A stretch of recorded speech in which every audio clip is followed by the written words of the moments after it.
The old wandering eye, Diggers. Yeah, it's a danger. I can't tell you, but I have a hunch that we will see Sean Darcy again. And the turnovers, Diggers, just trying to come out of defence and play an audacious brand of footy. They're trying to play like Brisbane. Bad decision makers and bad execution. It will kill you. It was too much of a shootout. You're not going to win premierships playing that shootout footy. Well, g'day, I'm Mark Stevens. Welcome to another edition of The Outer Wing, brought to you by TABtouch. Real punters play here. I'm at Zero Hangar HQ in trendy Cremorne. And on the other side of the country is Digby Beacham, the leading journo over in the west. Let's get on with it. Well, Diggers, how'd you pull up after the weekend? The WA teams involved in a couple of pretty interesting games.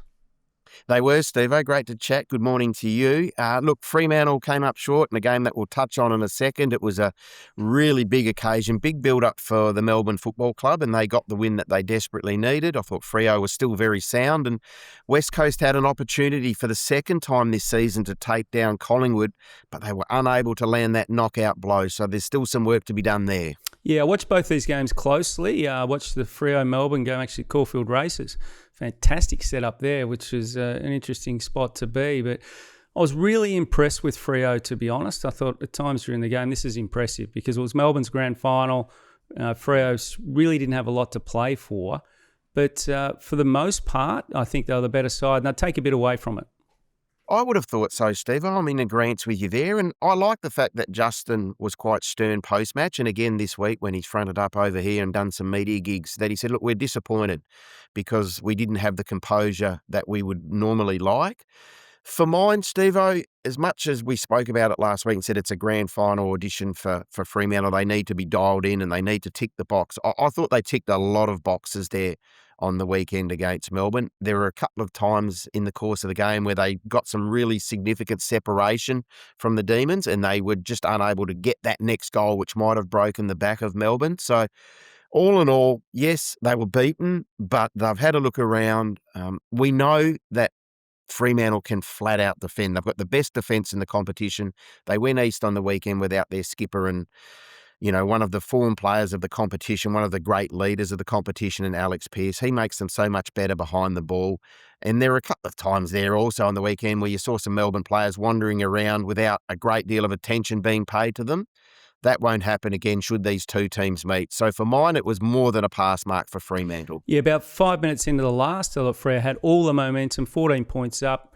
The prancing pony, Patrick Voss, running down the half-forward flank, just should have centred the ball. Had a shot kicked out on the full. That's the game. Gets turned over at the other end. They go 20 up. I reckon they win by 6 goals, Diggers. So they went outside, of the normal Freo way. That's my only concern. I know Voss is, he does what he does, but I reckon the coach would have been filthy with that.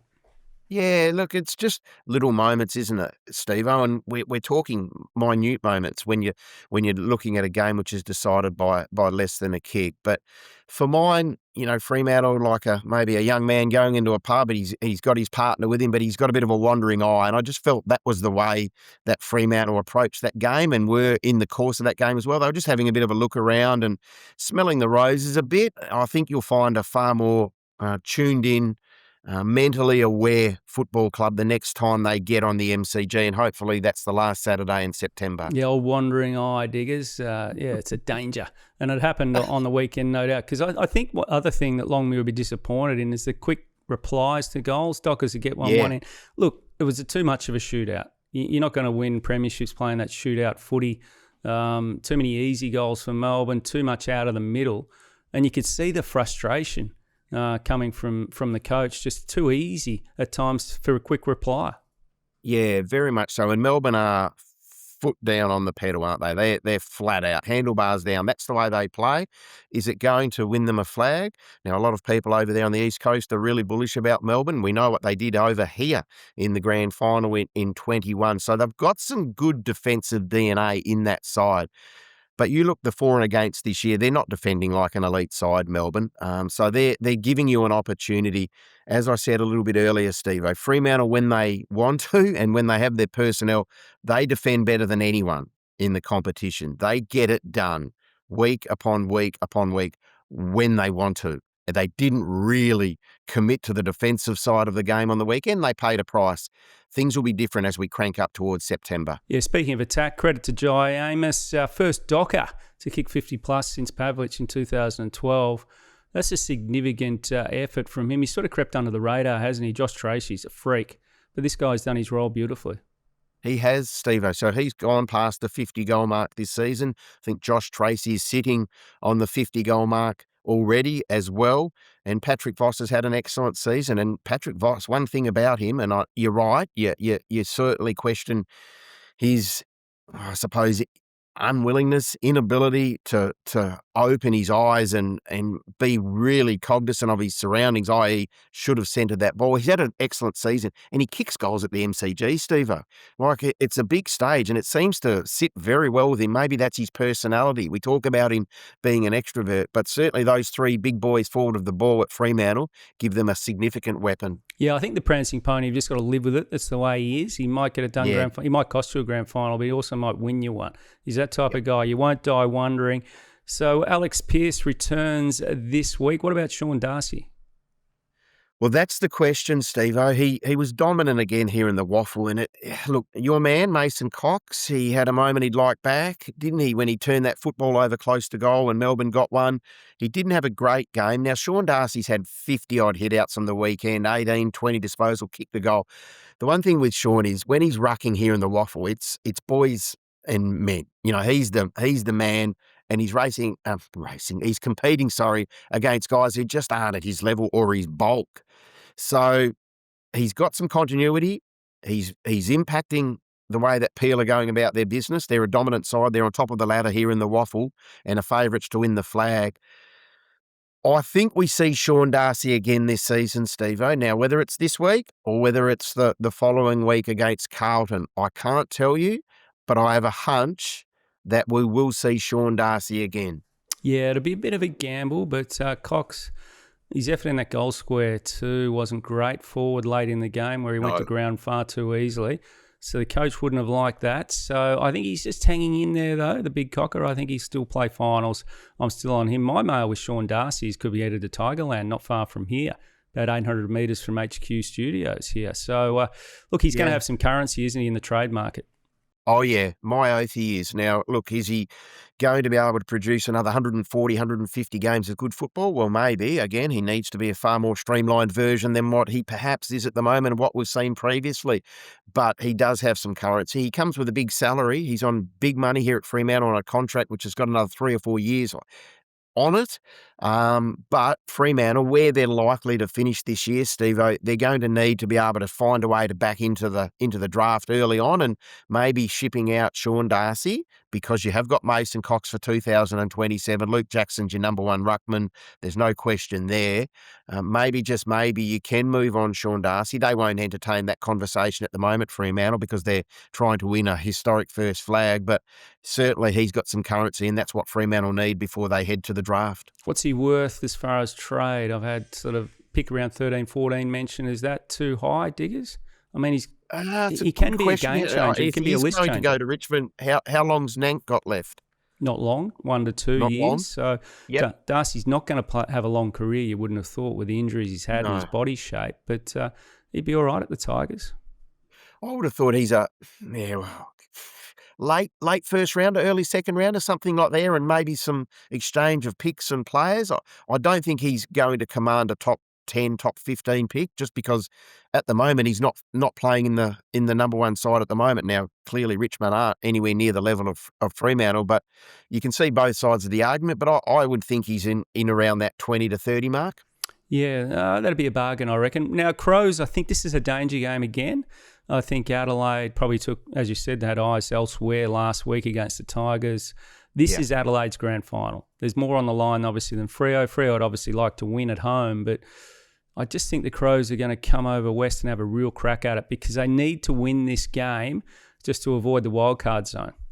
Yeah, they do. They certainly do. And they've had a taste over here already this season against West Coast when they got out of the blocks brilliantly and put that game to bed early. West Coast made up some ground late, but Adelaide had that game in their control. Big game here for Adelaide, you're right. They'll get back Fogarty, so that's a huge in because I think he'd kicked 17 goals leading up to that suspension over his previous 4 or 5 games. So he'd found some nick, which is important. We know there's the Taylor Walker announcement, so it's an opportunity for Adelaide to, try to ambush Fremantle. One thing we have seen with Freo this year, Steve-O, they're unbeaten at home. It's a fortress here at Optus Stadium. I expect it will continue, but I think Adelaide will ask some questions. We know they're a very, very good pressure side, the Crows. It should be a ripper either way. The Dockers are finishing on top. So that's Freo.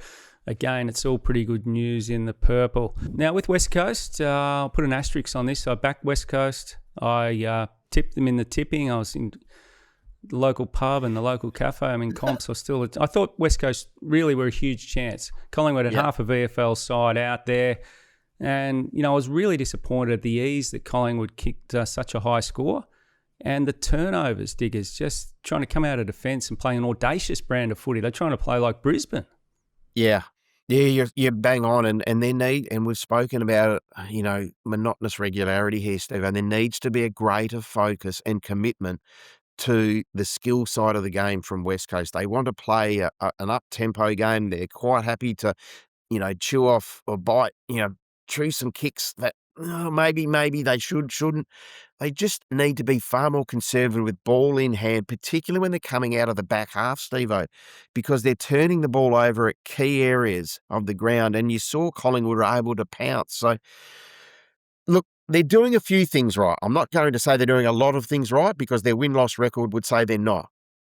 But they need to be far better, and there needs to be a greater commitment to finding and unearthing and persevering with players who are making good decisions. Bad decision makers and bad execution. It will kill you. It will flat out kill you, whether it's in the back half of the ground or in the forward half of the ground. And we spoke 7 days ago about Jake Waterman and what that's done to Andrew McQualter. If they can't get it right, gee whiz, I don't know where they go, because that is an area of the game that West Coast are really, really poor at. Yeah, you couldn't be satisfied with that one. I mean, who's their good kicker in defence? I mean, we saw Caleb Daniel. Josh Lindsay's one. Lindsay's one, Steve-O. Like, he's a kid and he's played some waffle footy. I think he's going to be a find. I really do. I like him. He uses the ball well. I think Brandon Starcevic has the capacity to use the ball better than he is. And I think Rhett Bazzo's not a bad user. He's basically being exposed to that back half of the ground on a greater level than I think the club would have expected this year. He's come back from injury. Ruben Jinby's a warrior. Don't get me wrong. Liam Duggan, warrior. I don't like them as kickers, to be fair. Liam Duggan's a horrible disposer of the footy. I'm sorry. He just is. And I think Ruben, he's okay when he's kicking at 10, 15, 20 metres at that 45 degrees. When he needs to make that kick, and the one thing with Ruben, and I'm not potting him here, because he would have been right there in their John Worsfold medal count. But he gets the football and his first reaction is to slow down, so he can then sum up what's in front of him. Those good defenders get the footy like a Dane Zorko and they kick it and it finds its mark. It gets from A to B really quickly and accurately. That's so what West Coast need to find that coming out of their D50. Yeah, they need a Blakey, Bailey, Dale type of player. Even Caleb Daniel, you saw what he did to the Dogs Thursday night, the little guy. Just someone that can chew off those kicks and actually... And Brandon Starcevic did a couple of shockers. He's on big money. I know he's been injured and he's coming back, but he needs to do more. There's no doubt Brandon Starcevic, for his, supposed to be a headline act. They turned the ball over. Liam Baker's another one, Steve-O. Liam Baker turned over the footy. Yep, I've got a stat on it. 3 tackles combined in the last 3 games. So the coach will be looking at that and saying, come on, Liam. Yep. We need a little bit more from a leadership perspective. Where do you rate his season? Yeah, he's been poor. I'm sorry, Steve. I was a massive fan of him last year, and I think the recruitment of him was vindicated because he won the John Worsfold medal. He was elevated to the co-captaincy alongside Duggan, but he's had a really poor season. I wouldn't think that Liam... Oh, gee whiz. I wouldn't think that Liam's in their top 8 in their BNF, and he won it last year. Now, I might be proven incorrect when we get to that BNF count, but the level that Liam Baker is at right now, as opposed to what we witnessed 12 months ago, the drop-off has been stark. Yeah, he's not the player he was at Richmond, obviously. He was just an animal, Diggers, wasn't he? So he's not playing at that level. So there's a lot of question marks on Eagles players. I mean, on paper, they should have won that game. Look at Collingwood's young side. There was And Dan McStay, I mean, he's playing well, but they're making him look like Wayne Carey. Yeah, exactly. And there was a couple of stages in that game. We spoke about it with Fremantle when West Coast found themselves trailing by 3 goals. I think it was in the first quarter, and then they were within a kick at quarter time. And then in that deep into that second term, they hit the front, and it looked like they had all the momentum. Yet half time, Collingwood were in front, and then that first 10 to 15 minutes of the third term, had Collingwood kicked accurately, that game is put to bed there and then, and they would have led by 8 goals at 3/4 time. So they just did not come out ready to rock and roll at the start of the third term, West Coast, and they paid a high price. So they've got some work to do. They get GWS this weekend.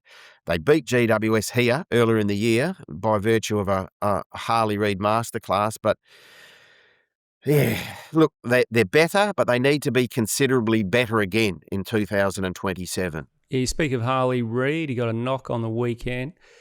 You got him in the All-Australian squad. I'm still not sure. I know he got a knock, but that's the game that Harley Reid should own. And so I'm going to win this for West Coast. With Collingwood had on the park, I mean, Collingwood's side was not overly talented, let's be honest.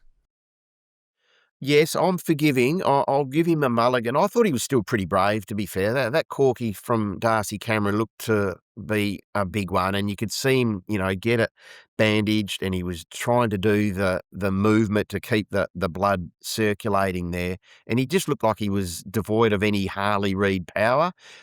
You asked, should he be in the All-Australian squad, the squad of 40? Absolutely he should, Steve-O. I'm not a West Coast man. I don't know Harley Reid personally, but if he's not in the All-Australian squad of 40, I think it's a slight. I think it's a huge. The word misstep has been used a bit this week in the Geelong controversy. It would be a massive misstep from the All-Australian selectors if this young man isn't in their squad of 40. He's averaging 25 disposals a game, nearly 7 clearances a game. He's kicked 14-26. Now, we talk about midfielders being able to impact the scoreboard. He's only kicked the 14 goals, which I think he kicked last year as well, but he's kicked 26 behind. He's had 40 scoring shots. So with better accuracy, he's averaging 1 and a bit goals a game in a side which has been pretty poor again this year. I think this young man has led from the front. He'll be a runaway winner of the Club Champion Award, and so he should be. And I think he's deserving of being in the squad of 40. I'm not saying he should make the team, but I think his year deserves recognition. Yeah, he might sneak in, I reckon. So just finally, are the natives restless though, Diggers? We talk about it every week. Is McQualter too accepting of these lame performances? Are they restless over there? They must be, because they keep turning up. Yeah, they do. And again, Steve, I'm sorry to go over old ground. They're a very loyal and proud supporter base, the West Coast Eagles fans. They've had a great deal of success, and it's been a long time in their eyes since they've had the success that they should be enjoying.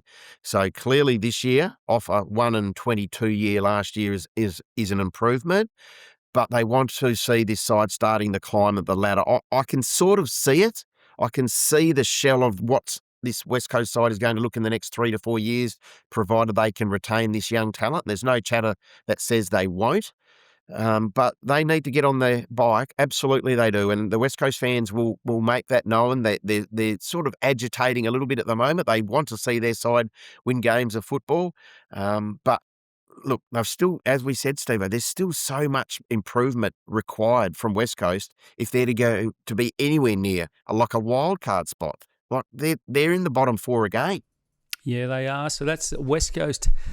Could a mullet with tightly tapered sides reduce wind resistance, allowing for faster acceleration off the mark? Now that's something to think about. What are you really gambling with? Now, I love this segment, Stiggers' List.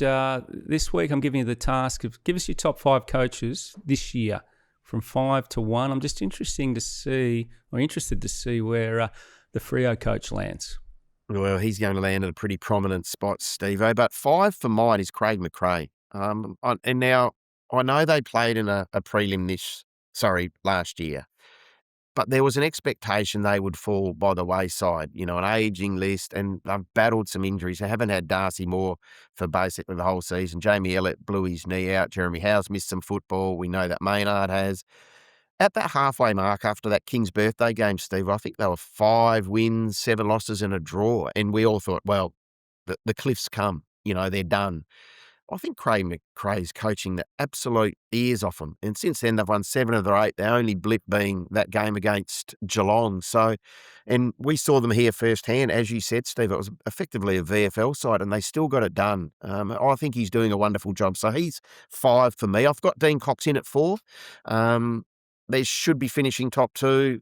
They should be having 2 home finals at the SCG, and that should propel them into, at worst, a prelim. GF even. I think they've done a good job. Again, no Errol Goulden for a large chunk of the year, yet they've found a way. With an ageing list, it must be said, you've still got the likes of Rampy and you've still got the likes of Jake Lloyd going around. Brody Grundy's continuing to play good football. So I like the way that Sydney are gone about it, and that's a tick for Dean Cox. 3, I've got Stephen King. Wonderful job. He's reinvigorated the Melbourne Football Club. The way that they're going about their business, it's far more palatable watching them than what we were witnessing at the back end of the Simon Goodwin era. So for me, Stephen King to have this side very much in the top 4 conversation, but certainly returning to finals football is great to see. 2, Josh Fraser. I know he's entered the Carlton process now, Steve. I'll ask you a question in a second where he gets to in that process. You'd think he gets the job, but he is, talk about reinvigorated a football club. This football club, this proud football club, the Carlton Football Club, was on its knees. They were an absolute basket case and going nowhere at a rate of knots. And somehow he's got them very much in that wild card conversation. And if they just win one of their last 2, they'll get there. And naturally here, Steve, maybe I'm doing it with my purple eyes on, but I've got Justin Longmuir as the coach of the season at the moment. This is a side which, had been in and around the top 8. Where were they at? What did they need to do? There were a lot of eyeballs on Justin at the start of the year, and he's got this side almost virtually guaranteed to win a minor premiership. They're going to get 2 games at home. As I said, they haven't lost at home all year, and they're the premiership favourites with TABtouch and have been for a fair way out. So for mine, Justin Longmuir is number 1. Yeah, I can understand that. I'd have Stephen King at 1, personally, just because he's taken over fresh. First year, transformed a team that was, looked to be going backwards into an exciting lineup, even though they can't defend at the moment, which is a concern. Yes. I'd have Fraser at 2 and Longmuir at 3, just with what he's got involved there. I think he's got a pretty good list, the purple coach. But good list again, Diggers. Now, what about the news over there? I'm just thinking, what do they do round 20 or the final round against Carlton? Yeah. Because surely they'll rest up some players, even though they've got a week off afterwards. Is it dangerous to take a fortnight off? Yeah, well, I think it is, Steve. Like, we talk about footballers being creatures of habit, don't we? And, the sports science staff say, if they miss a week of football, they then can sometimes be a little bit tardy at the start of their next game. So this game here on Friday night, no worries. So they all load up here, Fremantle. They'll be bull at a gate here because they'll want to win again at home, and that will complete their home and away campaign at Optus Stadium with an unblemished record potentially. So that's a huge tick. Then they journey east to play Carlton at Marvel Stadium. That game is Saturday, August 22. Wildcard round introduced. So if Fremantle were to finish on top of the ladder, and we think they will, they'll in all likelihood probably get a Thursday night game here, Steve-O. Is that the way that you would read it? So that would be the case. They would get a Thursday night game. So there would be 20 days between Saturday, August 22 and that game in early September. I'm not sure you can mass rest players and expect them after 20 days to be 100% physically and mentally in tune for a qualifying final at home. That's how I read it. Yeah, I think they'll roll through maybe unmanaged minutes. So I think Carlton's certainties to win that last game against Freo really are just biding time. I think they'll just, manage minutes, etc. So it'll be interesting to watch the whole resting scenario and how teams manage it with the wild card. Talk about wild card. It'd be interesting, wouldn't it, if you finish 10th, you have to play Freo to get in.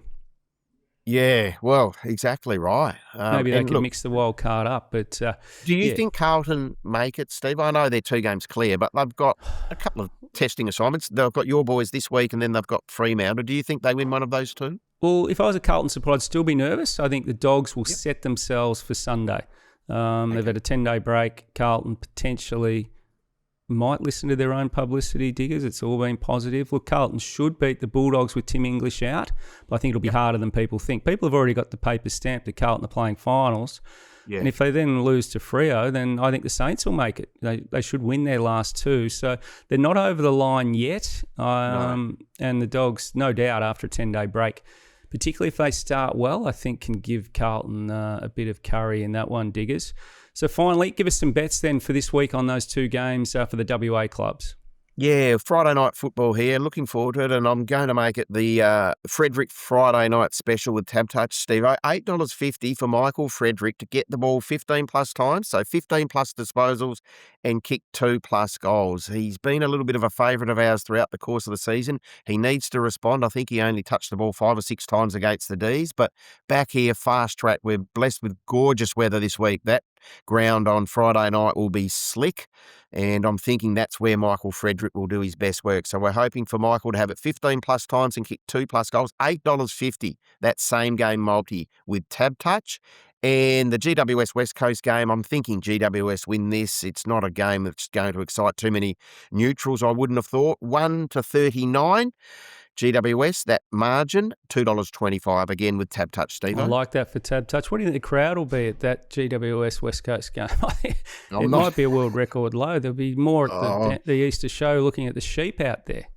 Oh, it's not going to be pretty, I wouldn't have thought, for the eyeballs. When you've got other games and we're talking potentially a wildcard game with Collingwood and Carlton and all the rest of it, and GWS do their business out there and they don't get a lot of support from what we see on TV, Steve-o. You might see a little bit differently, but from this side of the country, it always looks to be a fair few spots available if you wanted to get a ticket for GWS home games. Yeah, so hopefully the Eagles get up and can improve. They need to.